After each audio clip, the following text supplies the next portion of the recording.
we are looking at professional consideration, but we are looking under professional consideration. We are typically taking a look at practice management. Practice management.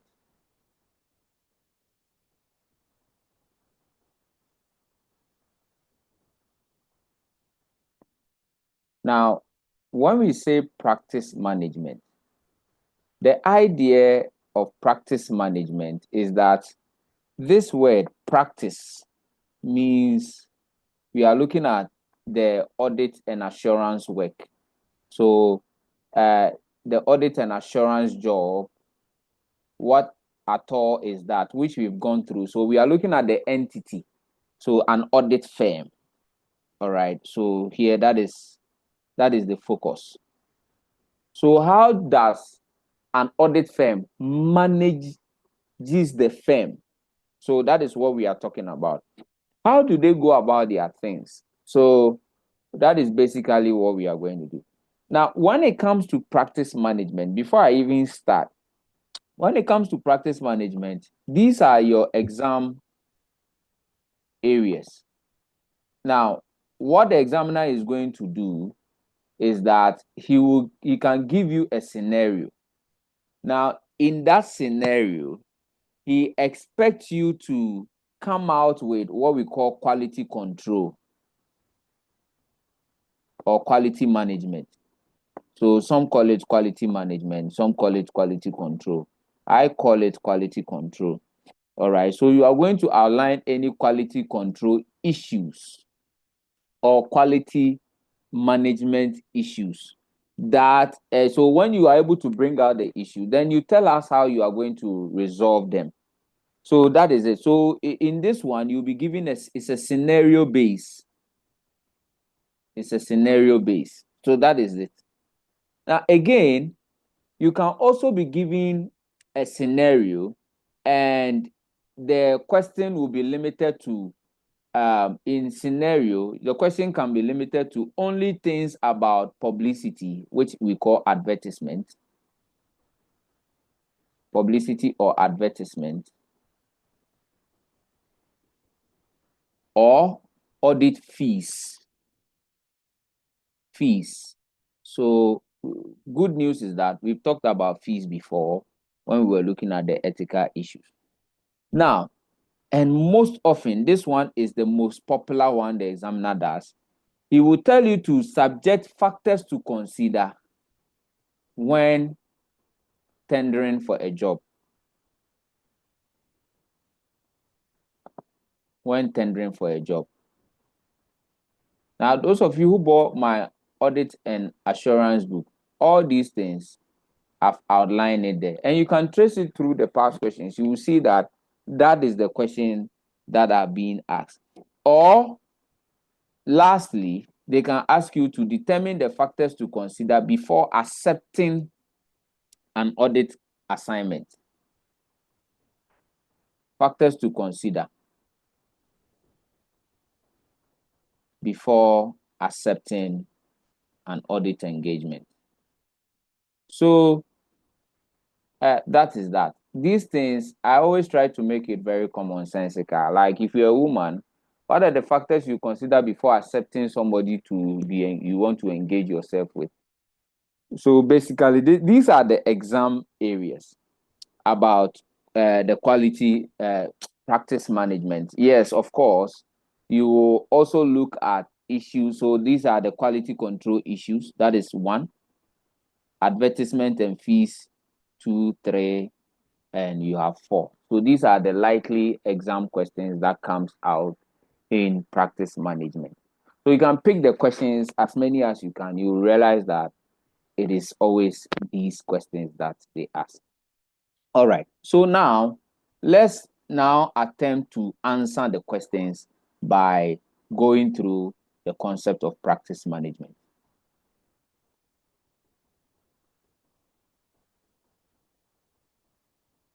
Like I told you, it's about the audit firm. Now, and so in practice management, there are 2 broad categorizations of how we are going to deal with the topic. Number one, we are going to look at how you obtain a client. So we are going to look at obtaining an audit engagement or obtaining a client. How do you get a client? So here I'll ask some funny questions. Then you answer me. Then two, once you've had a client, so after we have obtained the client, we will learn how to do an engagement letter. All right. Then, so in between the obtaining the client and maintaining the client, how do you maintain the client? So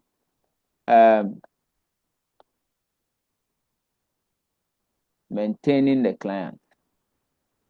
The ladies will help us understand this one. So how did you get your husband? It's one question you will help us answer. And the guys too, how did you get your wife? Or how did you get your girlfriend? How did you get your boyfriend? How? You will tell us. Then those of you who are married, how did you maintain the relationship to a point where you go married? So now you are you to the point that it is maintained. And how are you maintaining your husband? So it's a question you are going to answer. So if you are able to answer that question, I think there's nothing you won't be able to remember in the example. Now, between obtaining and maintaining is what we call the engagement letter. So in between is the engagement letter. You had an engagement ring, didn't you? You had it, especially the ladies, didn't you? So tonight, it is all about how you are going to. So once we're able to go through this, I don't think you can tell me that when you face it in the exam, you forget. All right. So that is that. So now, the ladies, how did you get your husband? If it is a boyfriend status, how did you come about it? How did you get the person? So I have Mercy here. I have I think there is only one woman. Okay, now Ade. That's Edna, right? So Yes, yes, so you can help us. How did you get? How did you meet your man? How did you get the man? So yes, any experience you can share. Last night, somebody said they met in a car, and uh, the person paid the fare, and when they got down, they exchanged contact, and that's through which she met the husband. So like the person sat uh beside him, and he gave a compliment, and he said, please allow me to pay your total fare. And that was it. So they exchanged contacts from there onwards, and he got the client. So how did you also get yours? It's a nice experience that we used to. I use this thing so that you can remember in the exam situation. Yes. And the guys too, if you want to tell us how you landed your wife or anything, I think you can also help us. All right. So Edna, are you ready?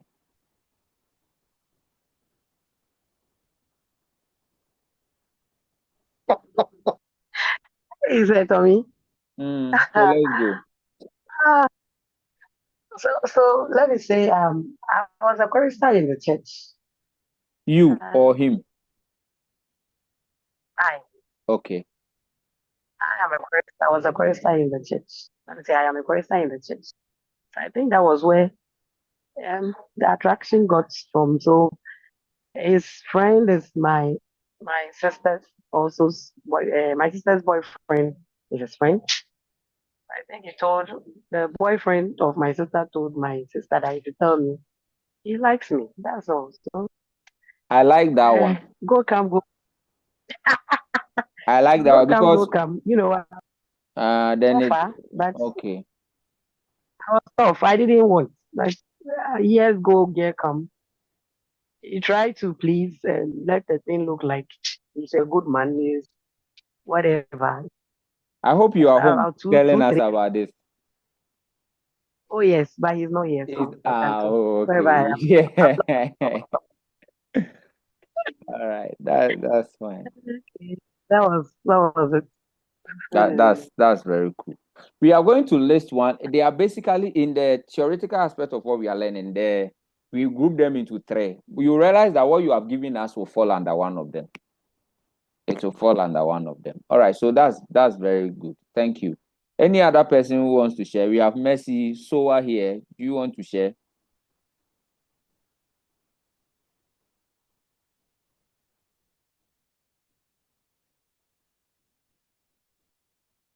Then I think the guys. Yes, who would want to tell us how you landed your client? Mercy, okay, Mercy. Uh-huh. Let's go.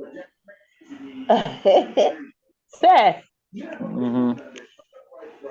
me, I met my husband at school. Oh. We And all so, attended the same school, uh-huh. Accra Polytechnic. Okay, Then after school, then he picked me to the house. He okay, was having a motor. okay. So we became friends. And out Through of the through friendship, the picking, small. yeah. Okay. Oh, that's fine. That's fine.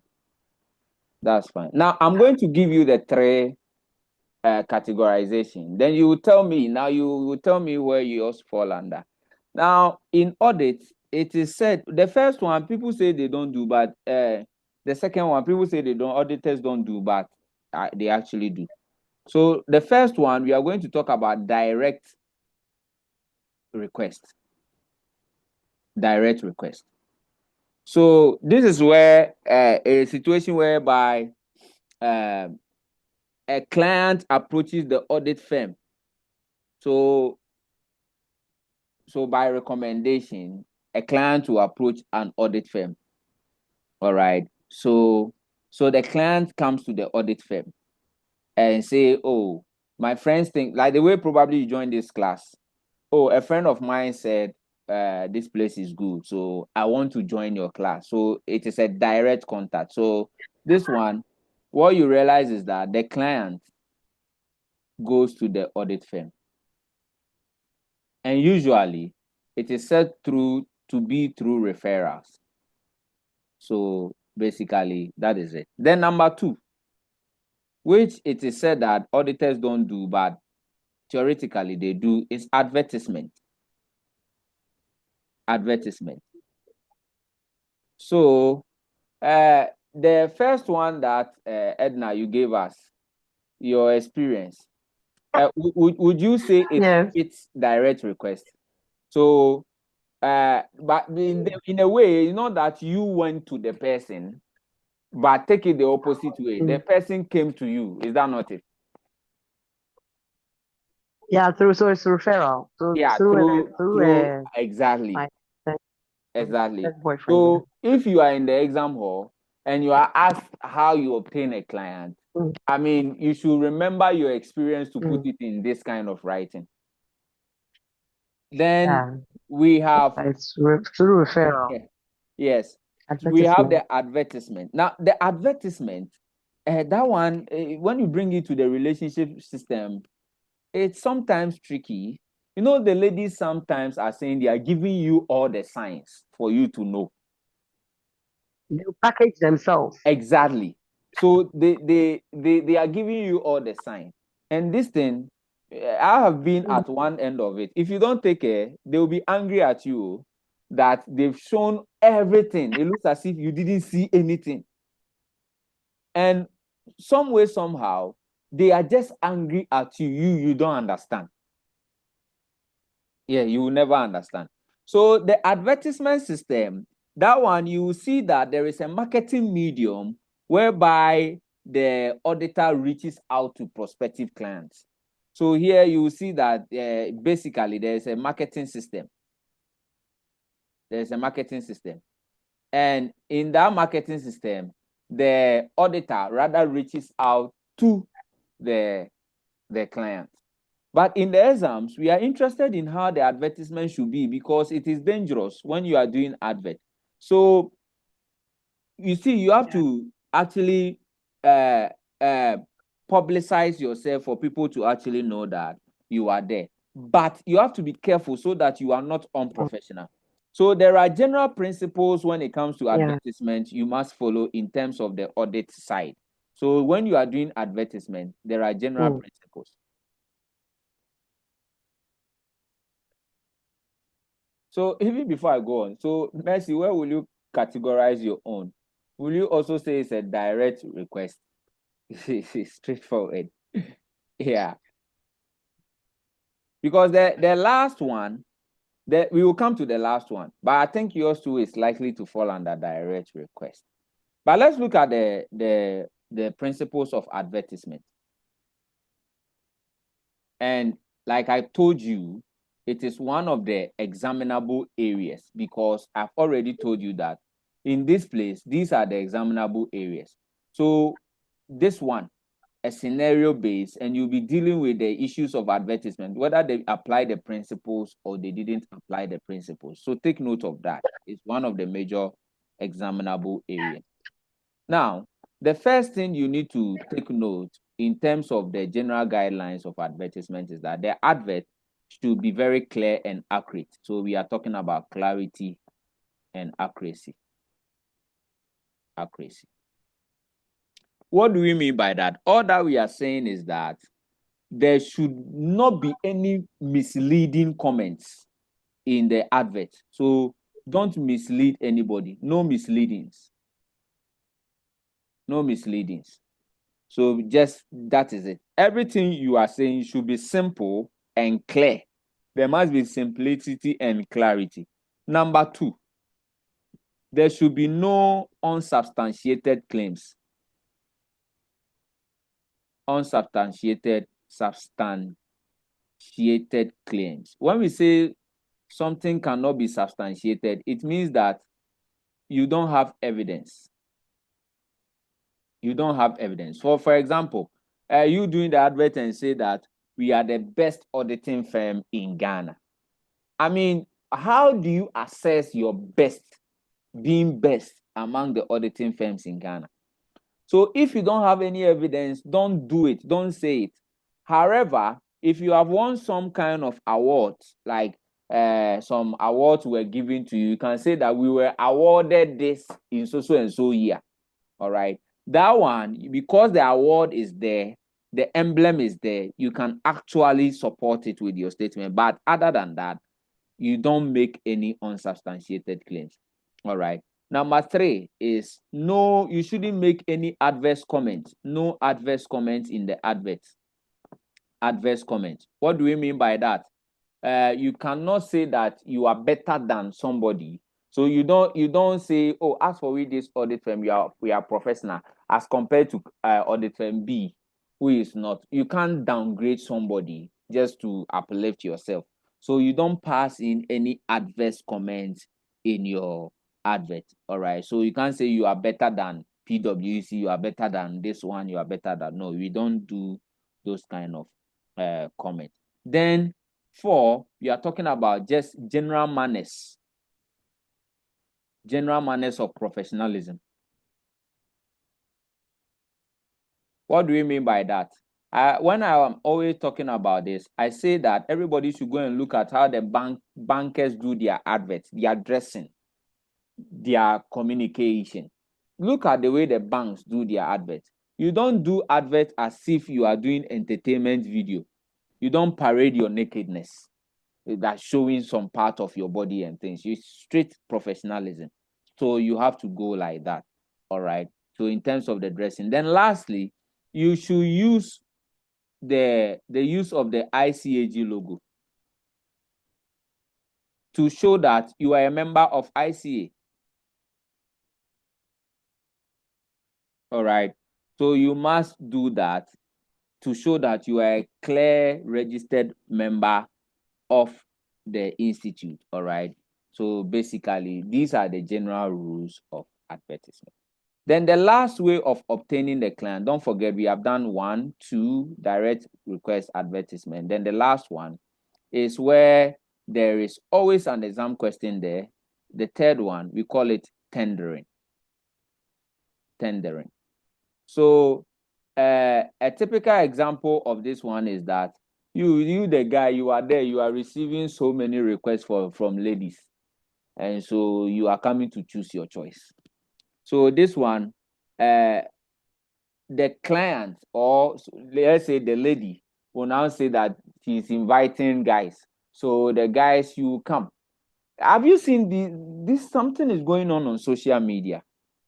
I think it is in US they are doing those things. I see those things very funny.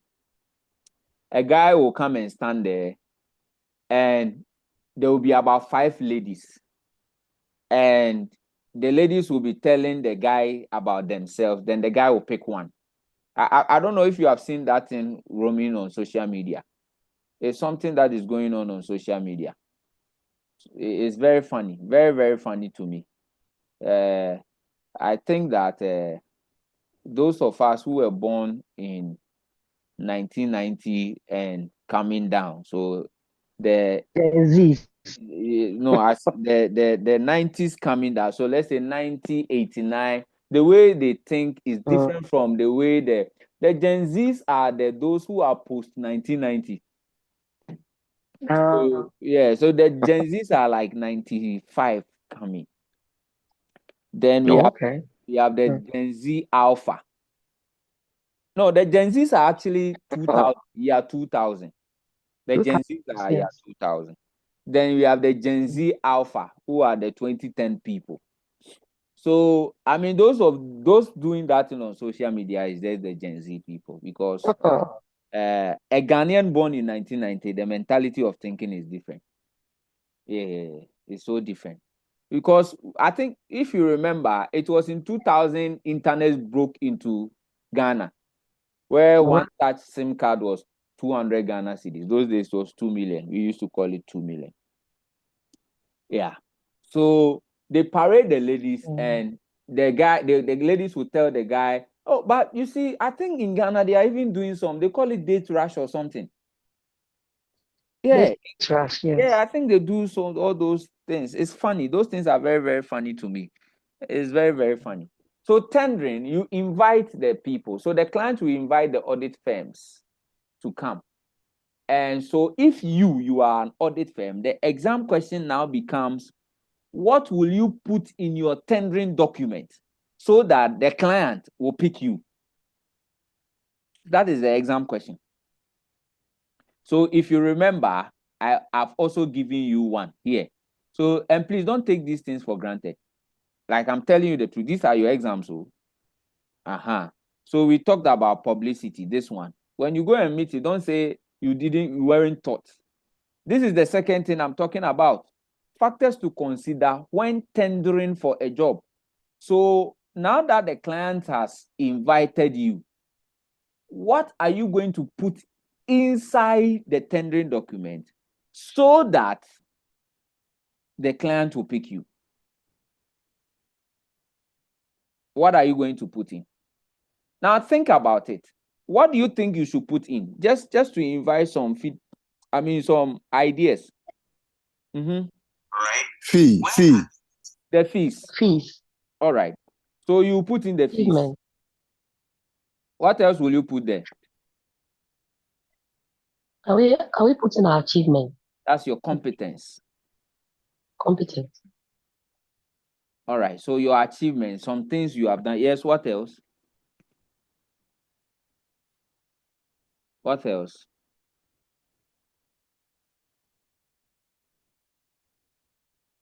What else do you think you can put in there?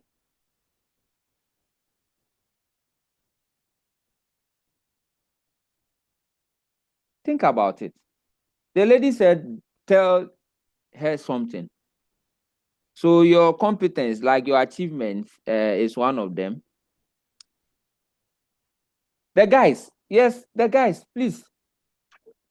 So you are telling the lady that you can take care of her money. Okay, fees. That's fine. Yes, the guys. What will you tell? Can we use this? Is it the same as the competence? I'm not sure. So which one? Like probably you have been auditing some big companies like Guinness Ghana Limited. So we can link that to the same competence. Yeah, you can actually link it to the competence. So it's Okay. like your experience. Competence talk about qualification and experience. Those are the two things that defines competence. All right. Yes, what else? So the guys, when you are going to yob the ladies, what do you say?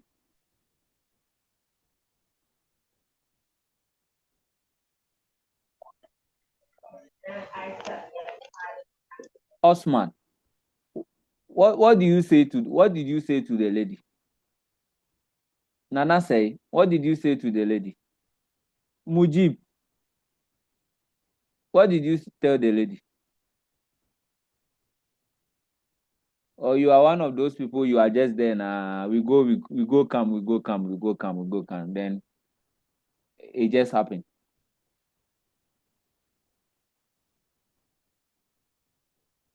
Yes.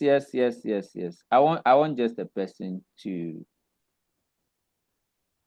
But when you are going to Staff. which one? Your staff. Okay. So staff, you are too academic. I wanted the girl system. Anyway, that's fine. Now, so indeed, when you are tendering for a job, these are things that you must consider. So one, you see, the Christocentric guys will go with their objectives. They don't want to lie about anything, so they go straight. This is the reason why I want to be in your life, or I want you to be in my life. They go straight away. So if yes, yes. If no, no. So the objective and the scope of the audit that you are going to do for the person must be in. When we say a scope, we are talking about the boundary, all right, of the audit. What you are going to do, all right. So basically, that is that. Then number two, you are going to also talk about the framework you want to use to do the audit. So let's say you are going to audit the person using IFRS, or you are going to audit the person using GAAP, generally accepted accounting principles. All right. So you must tell the person the framework.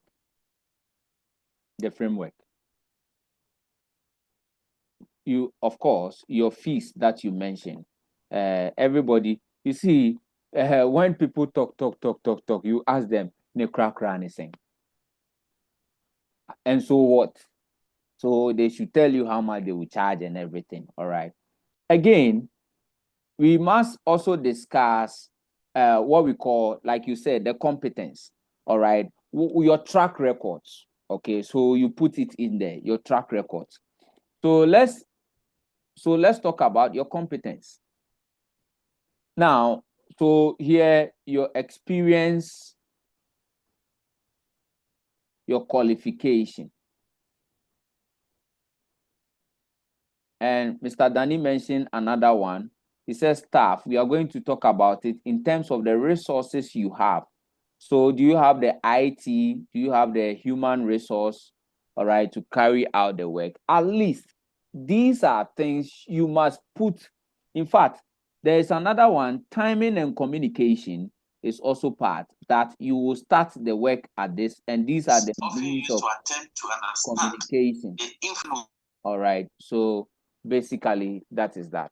All right, so these are things that must go into your tendering document. All right, so that at least you can win the person over. All right, so these are things that goes into it. So if you are asked the question, what are the things you consider in terms of tendering for a job, you must be able to, and please don't go and write objective and scope full stop. You must explain further. All right, don't write just the framework. I've explained to you IFRS, IAS. I mean, are you using the gap or the basis and the grounds for which you are actually going to do the job? These things must come to play. All right, so take note of that. The fees, you remember we discussed certain things about fees the last time, where we talked about contingency fee, when we talked about lowballing. All right, we said contingency fee is banned. We said that lowballing is not banned, but proper records must be kept. All right, so that is that. You are going to tell the person the quality of work that you are going to do. All right. So you job the person for the job, and these are the things. So the resources, the HR, the people are coming. Are they qualified accountants? All right. Because what experience have they had? You have to tell the person that, oh, you have qualified staff. They've been with you. They are chartered accountants, and so they know what they are about their job. So these are the 3 ways you can obtain a client. All right. So we talked about direct request. We talked about advertisement. Then we've talked about tendering.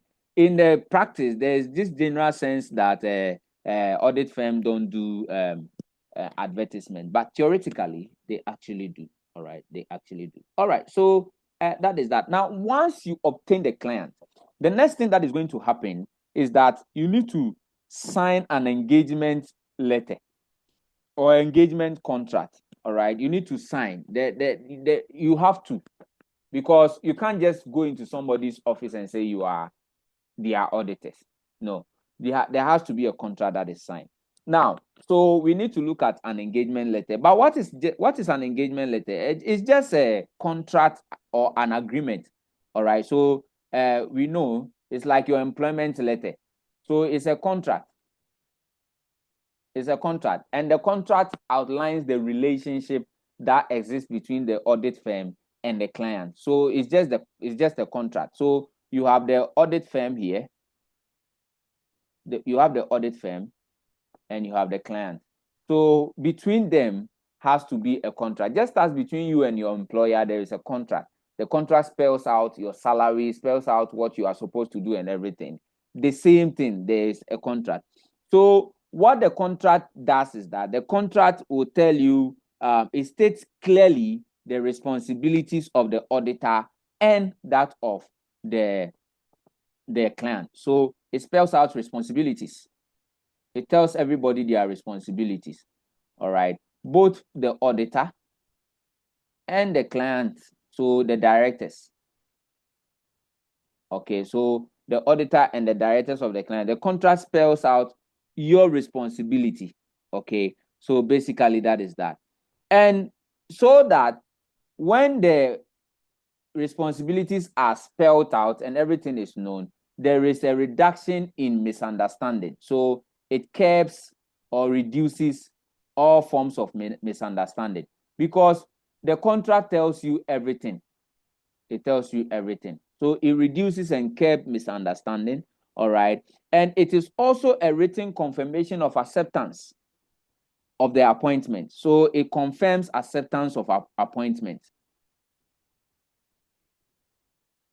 It confirms the acceptance of appointment. So that is the engagement letter.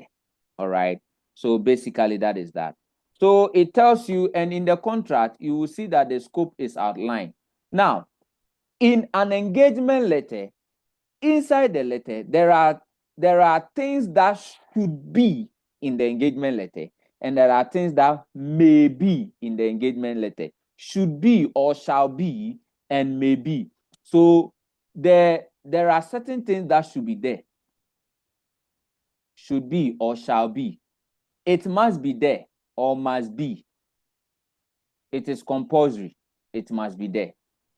So in one of the exam questions, the examiner brought an engagement letter and told the student to examine the engagement letter. So you see, we are learning here that certain things must be in the engagement letter. So if you sat that paper and you saw the engagement letter and the shall be things were not in there, you should be able to criticize. So I always tell students that don't expect the exam question to be what is, explain, define. No. You are given a scenario and you will apply what you learned. That's how it is. So we are going to learn about 5 things or 4 things that must be in the engagement letter. So if you go and sit in the paper and you see the engagement letter, they say comment on it or criticize it or examine or evaluate it, then you should remember that, okay, there are certain things that must be in an engagement letter. So let me check the scenario. Are they inside it? If yes, fine. If no, then quickly you report on it. You write on them. That's how it works. So the first thing, and you see, those things that I'm going to mention, some of them are in the tendering document. Some of them are here already. So these ones, the first two, this one, they are there. So number one, we are going to talk about the objective and scope of the audit. Objective and scope. So you see, because of that, you cannot exclude that thing from your tendering document because it is something that shall be in. So if you are tendering, then it's something that you must comment on. Number two is the reporting framework, the applicable reporting framework. So like I mentioned here, the same thing. You see, the same thing, reporting framework. This must be in there. It must be inside the engagement letter. Then third and fourth is auditor's responsibility, then management responsibility. The auditor's responsibility, management responsibility.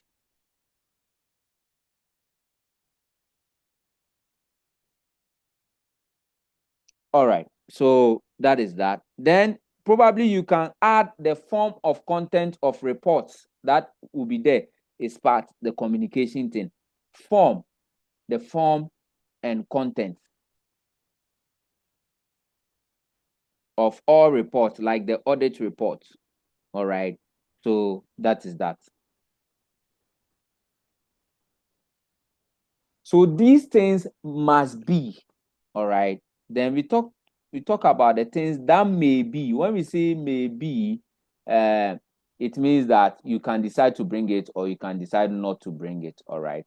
So the remaining things like what do we call it? The fees, other forms of communication, other forms of communication.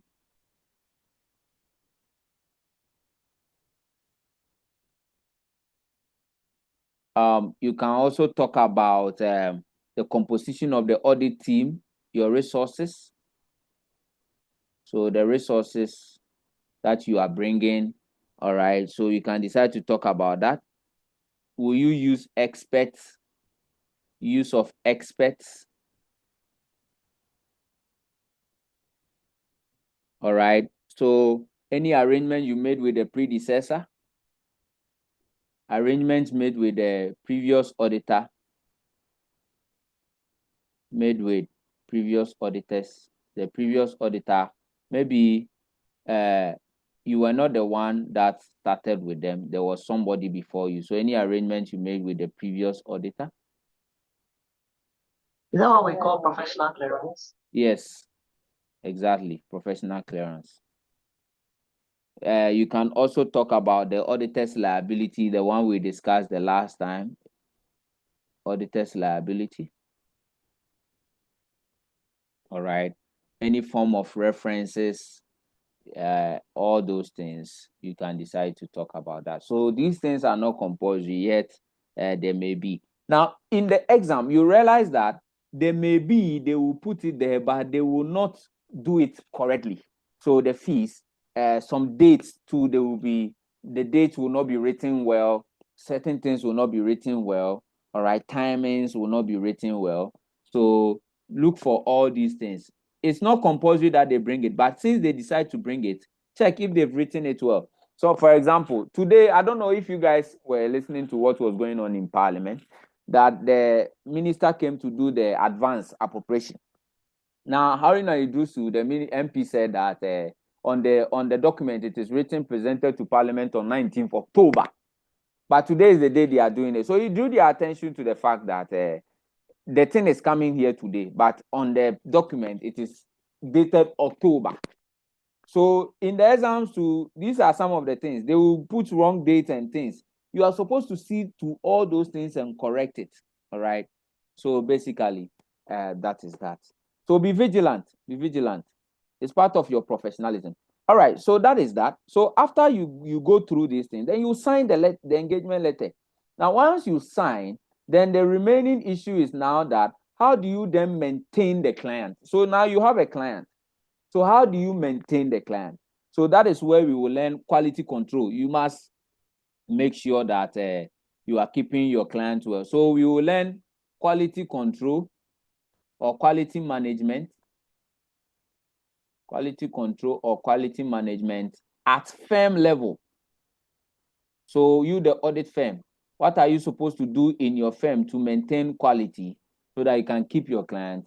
Then we will learn quality control on the job.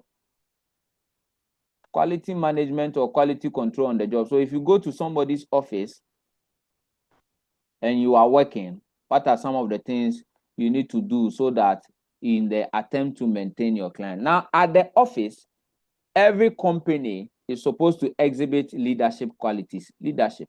They must show leadership. Leadership is giving direction. So you, as a leader in your company, you must appoint what we call a quality control partner.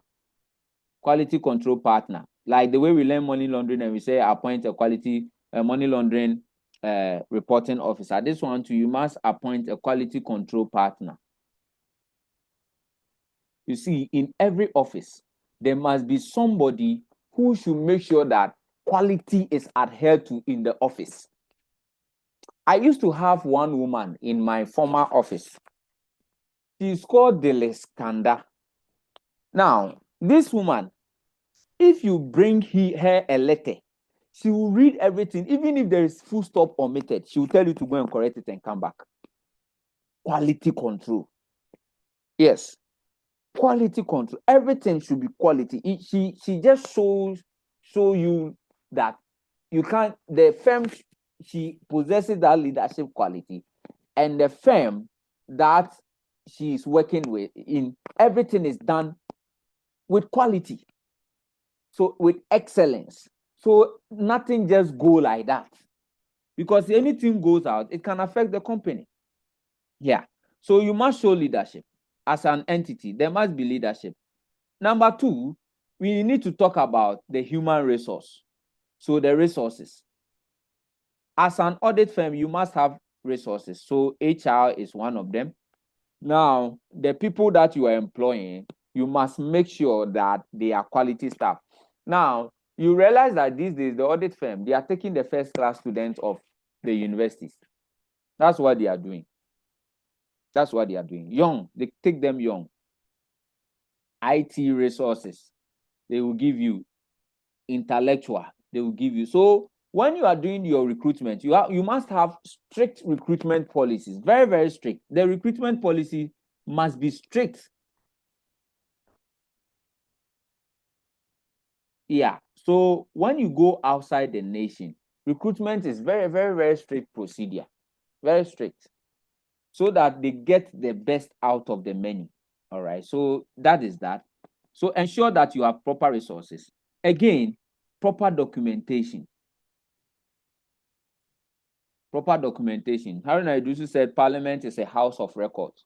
And so proper documentation must be done. So the minister should see to it that the date is correctly changed. So here you see that the document that is, circulating in the office must be properly filed. In fact, these days, there is this body called ISO, International Standard of Quality. Yeah. So the ISO people are International Standards for Quality. What they are doing is that they are certifying organization about their proper documentation and the quality control systems that they have. Yeah. And these days, if you are going to tender for a job, these things, certificates also count, because the person giving you the job will know that, oh, as for this person that I'm giving my work to, there will be quality assured to them. All right. So these are things. Again, not only that, every proper company has a proper evaluation and appraisal scheme. An appraisal scheme. End of year, they do appraisal. Then the the people who are working well are rewarded, but those who are not working well, you are penalized. That's it. Then number 5, we have what we call reviews. Reviews. Now, in the office, you have to do what we call a code review. Code review. Now, what is a code review? Code review is that once in a while, after an audit opinion has been given on a client's work, all right, you can go and pick the client, the report for like after like 6 months, you can go and pick the report. Once you pick the report, what then happens is that you go through the system of the report, all right, and see to it that if the quality control system in your company was actually adhered to, so that you know that quality is enhanced in your company. So that one, they do that like 6 months or 3 months after they have issued out their audit opinion. So that is what they do. All right. So that is what they go through and do. So basically, that is what happens. We call it a code review. So you see that it is not demanded like immediately, like when everything has settled, then they pick out the things, then they do it. All right. But on the job, there is quality control that you must also exhibit on the job. So the people who are in the client's office doing the job, what can you do so that they can also work well, all right, and the client will be happy so that you can continue to keep the client? So here, what we are going to do is that we said that you must make sure that the work is suitably directed. So you must provide direction. You must provide direction. Now, what is direction? When we say you are directing somebody, it means that you are informing the team members of their responsibilities. So let them know their responsibilities. So when you get to the office every day, you know what you are going to do. And we want you to apply professional skepticism. We did this one the last time. Skepticism. Apply professional skepticism. Fulfill ethical requirements in the job that you are doing. All right. Not only that, after you have told them what they should do, their responsibilities, you must supervise it. You must supervise it. All right. What is supervision? Supervision simply means that you are ensuring that time schedules are met. All right. Because you are seeing to it that this is your responsibility. You are supposed to do this in 8 o'clock to 10 o'clock. Have you done it? So you are making sure that time schedules to things are met, and you will be addressing some issues, small, that are arising during your supervision. So if the person couldn't meet the time, then what happened? So you address the many issues that are there. Then, number 3, you must also review the work that are done. So reviews must be done on the work. But here we are looking at, before arriving at any conclusion, you will do a second look, take a second look about the work that has been done. All right. So you must do these things. Of course, we can do a hot review. So this is the review you do before you give out your opinion. All right. It's a review you do before you give out your opinion, so that the risk of making mistakes are down. All right. So that is that. So of course, the work in itself, before they started, it should be planned. All right. The work must be planned and properly documented. So proper planning must be done and proper documentation must be kept. So that is that. All right. So these are things you do to maintain the client. So now this is all about what do we call it? Practice management. All right. So how to obtain a client and how to also obtain a client. Now, what I'm going to be doing these days is that once I finish teaching, at the end of the class, I will share this board with you, so you can print it as your notes. All right. You can actually print it as your notes so that you can learn from it. Is that okay? I think that is fair, right? So that if those of you probably don't have the book, and even if you have the book, during the exam, these are the things I expect you to read. Yeah, the book is good. You can use it to solve as many questions as you can. But I will share this screen that it looks, it gives you a shortcut to everything. So you can print it and you can. So the last days of the exams, you should be using this kind of stuff. All right. So that is that. So that is practice management. All right. And you have some exam question to practice. So my first objective for today was to actually take you through practice management, and that is that. Any question at this point before we go to corporate governance? Any question at this point?